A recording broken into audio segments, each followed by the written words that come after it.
Hi all, this video is intended to help you out with section 7.7, improper integration. So the only thing that improper integration is really going to deal with is forms of integrals that we can't handle, like what if infinity is one of our limits of integration.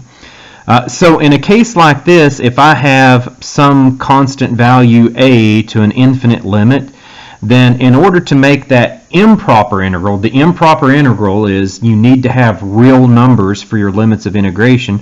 So we just say, well, okay, to make that proper, we're going to let it be the limit as b approaches infinity from a to b of f of x dx. And then you would go ahead and integrate your function as normal and take that limit as b approaches infinity. Now, your book here will typically use a capital R for the limits. That's okay notation. I just think it's better to use the integral from a to b because that's what we've defined it since the very beginning of integration. We say the integral on the definite integral where a is your lower limit and b is your upper limit. So anytime I'm having to replace the lower limit, as in the next case, like if I say negative infinity to some number b of f of x dx, then I know that's what's making this improper is you have to have real numbers for your limits of integration. So since I don't have a real number there, negative infinity is not one of our real numbers, I replace it with the limit as a approaches negative infinity from a to whatever number b is in this problem of f of x dx. Your book, whether it's an upper or a lower limit, they'll typically use a capital R for those values. That's fine. I'm just trying to stick with what we're familiar with, the integral from a to b. Now, what happens when we have an infinite limit for both our lower and upper limit? Well, you really don't have an option here. You're going to have to break it up into two integrals because you can't put two limits in front of one integral. So in this case, I would say I'll have the limit as a approaches negative infinity of the integral from a to some number c of f of x dx plus the limit as b approaches positive infinity from whatever that number c is up to b of f of x dx.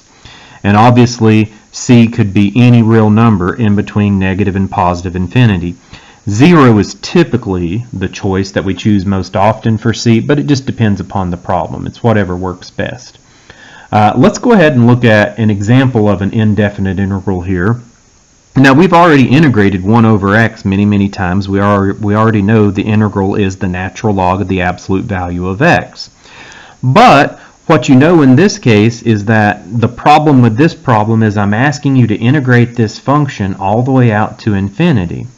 Now think about what that's trying to represent. We are trying to represent the area underneath the function 1 over x starting at 1 going towards infinity. So you're trying to find the area over an infinite curve or under an infinite curve with no ending. So does that mean our area is infinite? Well, let's see in this case. If we tried to make this improper integral into a proper integral, that step is going to say, well, let's take the limit as b approaches infinity of 1 to b of 1 over x dx. And then I almost forgot my limit notation here. We would take the limit as b approaches infinity of the natural log of x evaluated from 1 to b. So this is going to be the natural log, the limit as b approaches infinity of the natural log of b minus the natural log of 1. Now, the limit as b approaches infinity of the natural log of b, that's asking you, what is the natural log of infinity? That is infinity. The natural log function rises extremely slowly, but it does have a range that goes to infinity. So I would say, well, that's going to be infinity minus 0, obviously infinity. So this log shows that the integral from 1 to infinity of this it's a small function under 1 over x, but even though that it starts off with a height of 1 and that height reduces down to 1 over infinity eventually, that there's still an infinite area underneath that whole function from 1 to infinity. Now, just some terminologies here. We say an integral is convergent if the limit exists. So if I would have had some finite whole number, well, it doesn't have to be a whole number, but some finite real number answer there for number 1, I would say that that integral converged to that number. But anytime we say that the limit is infinity or we can't find the limit, we call that integral divergent. So this integral for number 1 was a divergent integral because its limit was infinity. It could have also been divergent if I was unable to find the limit. Now, let's talk about that convergence divergence a little bit. I want to go back to this function, except I want to generalize it. Instead of 1 over x to the first, let's say I have 1 over x to the p power. And I want to find out for what values of p is this function 1 over x going to converge. So how large does x need to be? So how large does the power on x need to be to make this function get small enough, quick enough to converge to some specific area from 1 to infinity? So I know that p is going to have to be a large number, because if it's not a large number, I already see if p is 1 over x does not get small enough fast enough to make the area reach some finite value. You have an infinite area. So what if I put a larger value of p there? Am I still going to have an infinite area? Well, let's see. So I go into my problem here and it says find the values of p for which 1 to the infinity of 1 over x to the p is convergent. Let's go ahead and make that into a proper integral. The limit as b approaches infinity of 1 to b of x to the negative p dx. Now, I'm using the power rule on this, of course, because anything other than p to the first power, which is the natural log, I already know that that one diverges, goes off to infinity. So if p is any other power, it's not going to be a natural log. I would just be using my power rule. So that's what I'll do here. X to the negative p becomes x to the negative p plus 1. We divide by that new exponent of negative p plus 1. All of this is inside of a limit as b approaches infinity, and we're evaluating from 1 to b. Now, before I try to evaluate that limit, I'm going to simplify it a bit. You know, negative p plus 1 in the denominator, that's the same thing as a denominator of 1 minus p. You'll see I pulled that out in front, 1 over 1 minus p, times the limit as b approaches infinity. Now on the inside, if I force this x to go down to the denominator, then you could say, well, you have to change the sign of the exponent. So negative p plus 1 becomes positive p minus 1. That's where this comes from. So I have 1 over x to the positive p minus 1 power evaluated from 1 to b. Now I'll say, okay, again, I have that 1 over 1 minus p in front, times when I start trying to evaluate this, when I plug a b in for that, I'll get 1 over b to the p minus 1 power. And then my second term is just going to be 1 over 1, and I know 1 to any power is 1, so I will just get 1 over 1. My second term is just a measly 1. But now I start thinking about, well, what about certain values of p in this problem? I know b is going off to infinity. So here's my logic that I'll use here. If p is greater than 1, then that number going to infinity is going to stay in the denominator. And 1 over infinity to any power becomes 0. So you'd get 0 minus 1 is negative 1. And so then you'd have, well, you're going to have 1 over 1 minus p times a negative 1, and you'd get negative 1 over 1 minus p, which I went ahead and said that's the same thing as 1 over positive p minus 1. Either of those answers would be right, though. But the point being, if p is a positive number greater than 1, then we are going to have a convergent limit. So like, for example, what if this was 1 over x squared? P would be 2 in that case. 1 over x squared is going to converge to be 1 over 2 minus 1. The sum of the areas under the curve from 1 to infinity of 1 over x squared would just be 1 over 2 minus 1. It'd be 1. What if this was an x cubed? Then p is 3, and you'd say, well, then the sum of all the area under the curve of 1 over x cubed from 1 to infinity would be 1/2. If it was an x to the 4th, it would be 1/3. So now that should make sense to you. The larger the denominator is, the smaller this fraction is, which means the smaller the area that you're going to gain from going from 1 to infinity will be. Now on the other hand, what if p is less than 1? We've already seen when p is equal to 1, it diverges to infinity. Well, it makes sense if p is less than 1, it's certainly going to diverge, and it's going to diverge even more quickly. So the reason for that is if p is less than 1, then this b is raised to a negative exponent, which means it belongs in the numerator. You have a b to some power in the numerator, so you have infinity raised to any power is going to be infinity. You're going to have an infinity in the numerator. That's why I say 1 over b to the p minus 1 power would be infinity. So the integral is going to diverge in that case. Now, we can conclusively say that this is going to be called the p-series integral. This 1 over x to the p is going to diverge if p is small, in other words, less than or equal to 1. It's because the fraction's not getting small enough fast enough. 1 divided by small powers of p stays large enough to where your area is going to diverge off to infinity.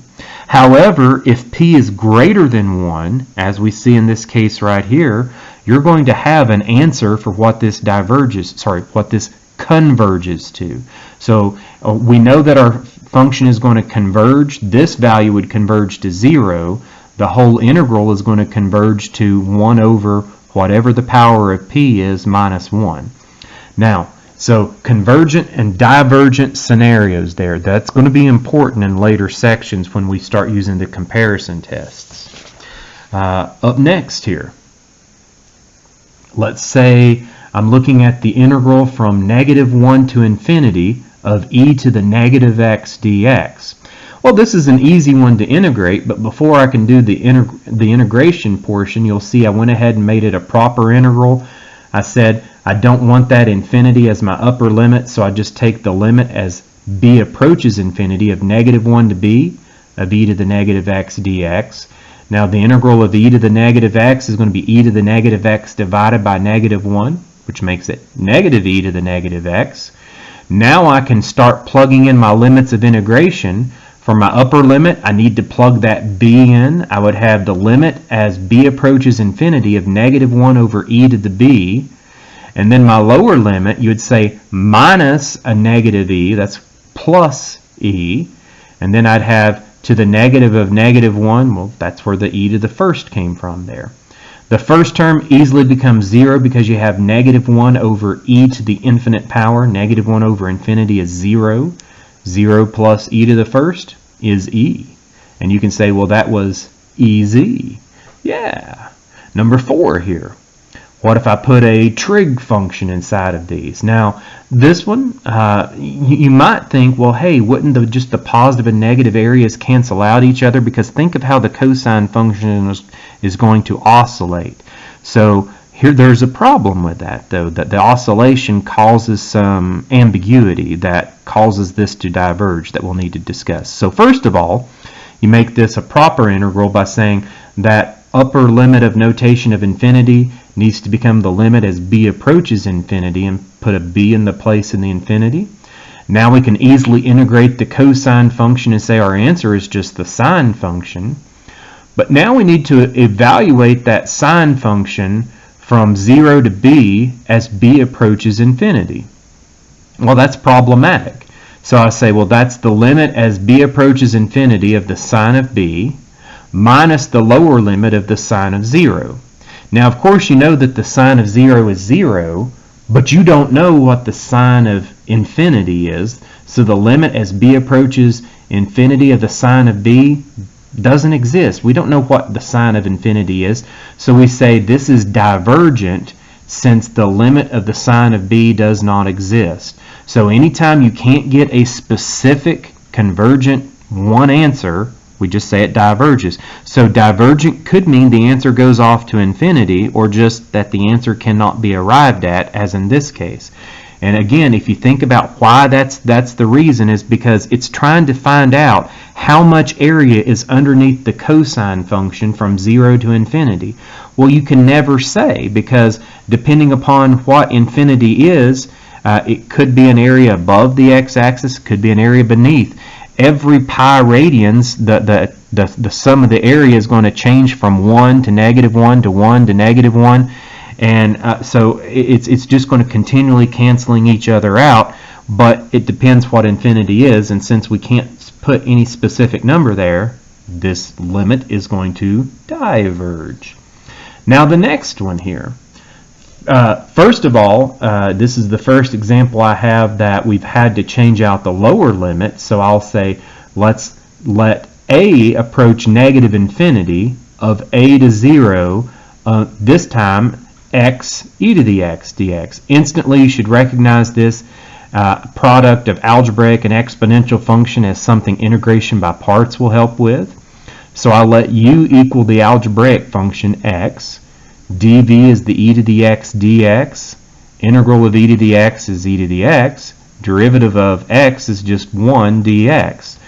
So we get our u times v, x e to the x, minus the integral of v du, which would be e to the x dx, and I went ahead and just said, well, the integral of e to the x dx is e to the x, so I integrated the integration by parts all in one step here.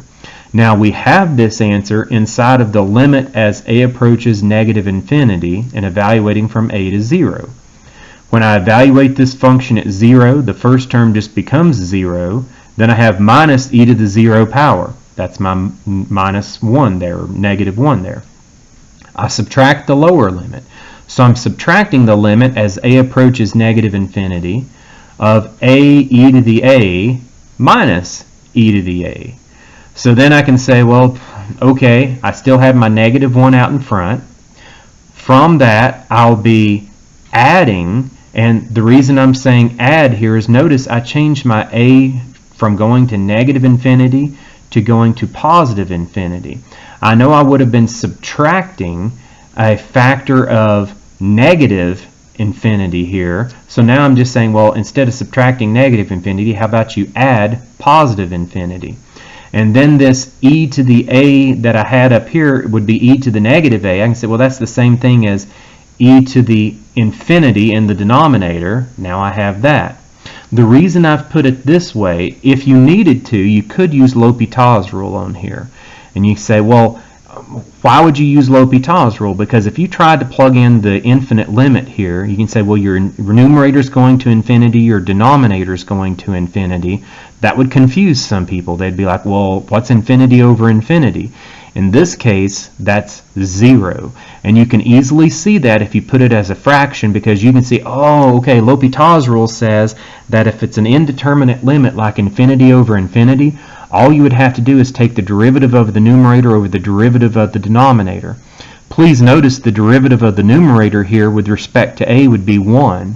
Derivative of the denominator is always going to be e to the a, so you'd have, oh, 1 over infinity, that term goes to 0. Same thing as my next term, 1 over infinity, that term goes to 0. So these two go to 0. I'm left with my answer of -1 there. Now for this next one, it's just wanting you to remember your inverse tangent function and also deal with the infinite limits for both the lower and upper limit. If I have the integral from negative to positive infinity of 1 over 1 plus x squared dx, easily I know the inside, the answer for that is the inverse tangent function. But now I'll say, well, I need to make this a proper integral, so I'll say, let's take the limit as a approaches negative infinity of a, and then since I know what the inverse tangent of 0 is, that's a good stopping point. Inverse tangent of 0 is 0. So I'll go from a to 0 of that function, and then go from 0 to b, where b is the limit for the limit as b goes to infinity of this same function. Now, of course, we can integrate both of these as the inverse tangent of x. The first one's inside of a limit as a is approaching negative infinity from a to 0. Second one's limit as b approaches infinity from 0 to b. When I start evaluating this, In my first one, I would have the inverse tangent of 0, which is just 0. And then I would have minus the limit as a approaches negative infinity of the tangent, or sorry, the inverse tangent of a. And then I would have plus the limit as b approaches infinity of the inverse tangent of b, again as b is going to positive infinity. I didn't bother to put the last one, again because I know the inverse tangent of 0 is just a 0. So then if you think about your inverse tangent function, you know that, and I'll go ahead and draw it here, our inverse tangent function looks something like this right here. I always remember it as kind of looking like an x cubed function, but it has horizontal asymptotes. The lower horizontal asymptote is at y equals negative pi over 2. The upper one here is at positive pi over 2. So whenever it's asking you what is the inverse tangent of a number approaching negative infinity, you could say, well, the inverse tangent is just going down to negative pi over 2. So I can say, well, okay, for this first one, I'll have the negative of negative pi over 2. That's where this comes from. And then I'm adding the inverse tangent of infinity. Well, as you can see here, as your inverse tangent function is approaching an x value of infinity, the y value would approach pi over 2, so we get our pi over 2 there. Now we can say, okay, for looking at the next portion of this, the answer there would be pi over 2 plus pi over 2 for an answer of pi. For the next one here, I like it even better because so far all of the improper integrals have been caused due to a limit of integration of infinity or negative infinity. That's not always the case. It could be a case where you have a finite value of x that causes your function to be undefined. So notice case in point number 7. You might not see anything wrong with this at first, but there's something definitely wrong with it. Please notice this function would not exist at one of the limits of integration, at 4. But now, hopefully you understand that's not a big deal as far as what this is trying to answer. The integral answer is trying to tell you how much area is in this function between 2 and 4. So if I want to know what's happening between 2 and 4, I don't really care that it doesn't exist at 4. However, it's improper integral to have it trying to be defined at a place where you can't define it. So all I'll do is say, well, I only care about the limit as b is approaching 4 from the left-hand side anyway. And then I'll go from 2 to b, and notice it did have to be a left-hand limit. You couldn't have just said the limit as b approaches in 4, because that could apply, or that would imply that you could approach 4 from the left-hand side or the right-hand side. Clearly, we're only approaching 4 from values beneath 4, not above 4, so you need the left-hand limit here. And I'll say, okay, the limit as b approaches 4 from the left of 2 to b of this function. Now, I'm just thinking of this as the reverse chain rule. We have the group 4 minus x to the negative 1/2 power. So whenever you integrate that, it's going to be the group 4 minus x to the positive 1/2 power, with the square root there. Then you would divide by 1/2. And I could say, well, then if I divide by 1/2, that's the same thing as multiplying by 2. Where did this negative come from? Because in the reverse chain rule, you'd also have to divide by the derivative of what's on the inside, divide by a negative 1. So I have negative 2 on the square root of 4 minus x, evaluated from 2 to b, the limit as b is approaching 4 from the left. I try to evaluate that limit. The limit as b approaches 4 from the left of negative 2 on the square root of 4 minus b.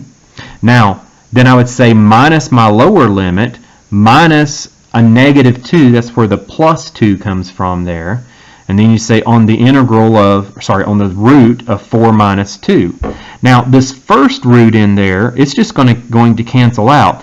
If you let b go to 4, this becomes 4 minus 4, which is just 0. Your first one's negative 2 times 0. Then we'll have plus 2 on the root of 2.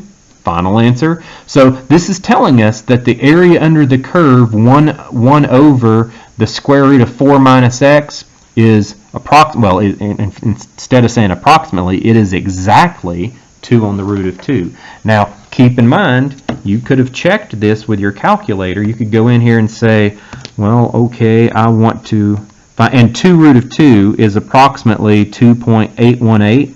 Let's check that. If I said alpha y equals, I want to do a fraction 1 over the square root of 4 minus x.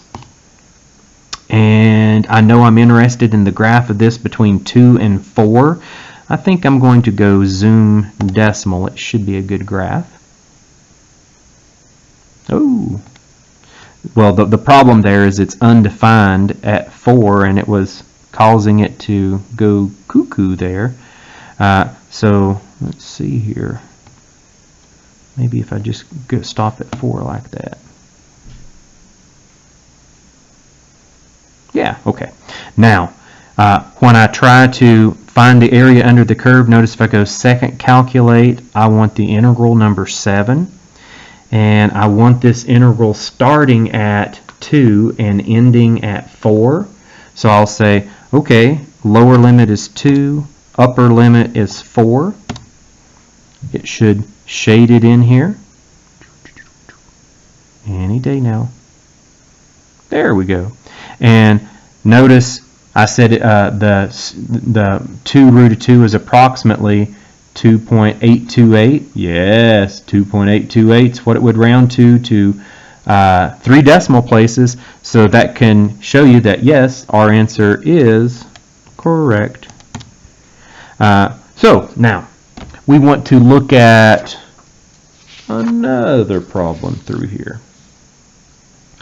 What if I said I want the integral of 1 over x squared with respect to x? Now, instead of doing this from 1 to infinity, like I did back on the first page, so please don't get this confused with here, where I was saying these values, these were all limits going from 1 to infinity.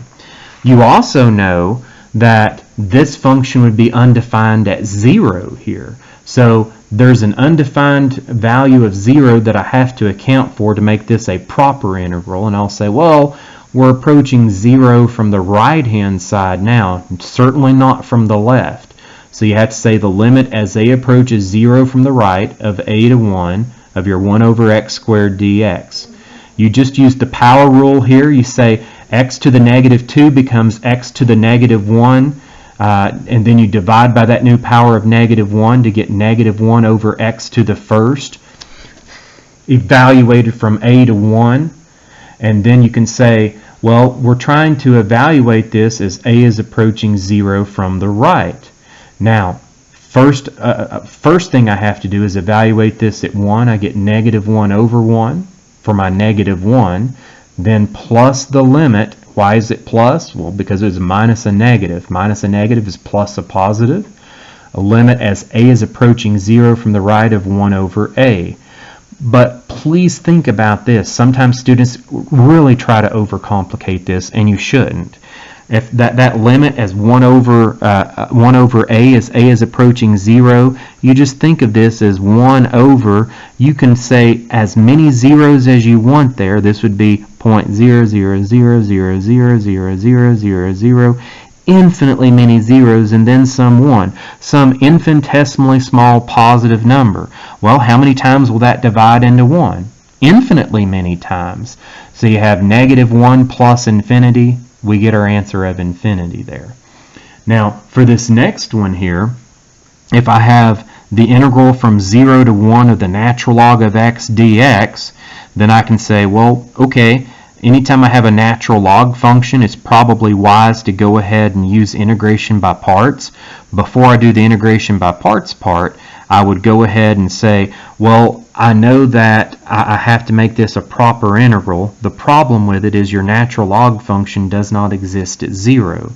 We know our natural log function looks something like this. It crosses through the x-intercept of 1, 0, rises slowly, but then it asymptotically approaches the y-axis there. So you say, well, since my function does not exist at 0, I shouldn't include that point in my integrand, but I can say I'm just trying to find out the area between 0 and 1 anyway here. The answer to my question will tell me how much area is under the curve there. And I know it's going to be a negative since it is beneath the x-axis. So I just say, well, I need to find the area between 0 and 1. Then I want the limit as a approaches 0 from the right from a to 1 of the natural log of x dx. Now, and in fact, I didn't officially use integration by parts just because I have it memorized. The integral of the natural log of x is x ln x minus x. Of course, if you need to use integration by parts on that, you certainly can. Now, I'm evaluating that limit as a approaches 0 from the right, but the first thing I need to plug into it is the upper limit of 1. That's just going to give me 1 natural log of 1, which is 0, minus 1. That's where the negative 1 comes from. Then I subtract the lower limit as a is approaching 0 of this function. Now, again, I would say, well, if a is approaching 0 from the right of this function, it's a little hard to think of the first part.